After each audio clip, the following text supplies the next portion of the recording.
สวัสดีครับช่องอินดิโซนนะครับวันนี้เราจะมาอัปเกรดอุปกรณ์บวก3นะครับเลือกอยู่เอาใหม่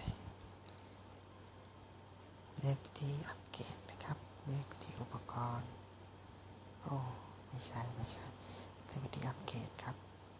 อุปกรณ์บวก3ต้องใช้อาวุธหลักต้องใช้หลักเป็นบวก2นะครับแล้วก็ใช้วัตถุดิบ3ชิ้น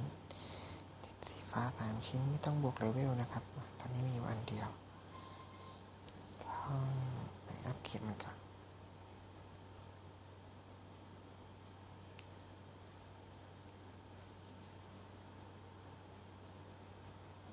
นี่นะครับเตรียมวัตถุดิบ3ชิ้นอัพขึ้นมา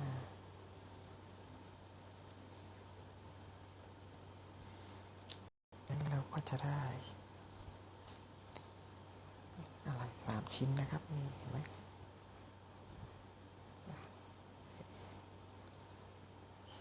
นี่ครับอะไร3ชิ้นนะครับจะลักเป็นบวก2ในการอัปเกรด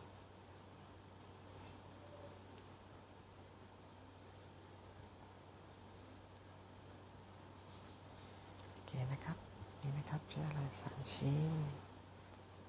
อัปเกรด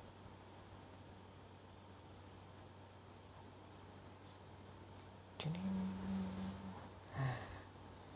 ครับต่อไปใกล้จะเป็นสีม่วงแล้วนะครับเดี๋ยวผมจะอัพจนถึงสีม่วงเลยดีกว่าดีไหมเอาเป็นคลิปหน้าดีกว่าครับแค่นี้นะครับ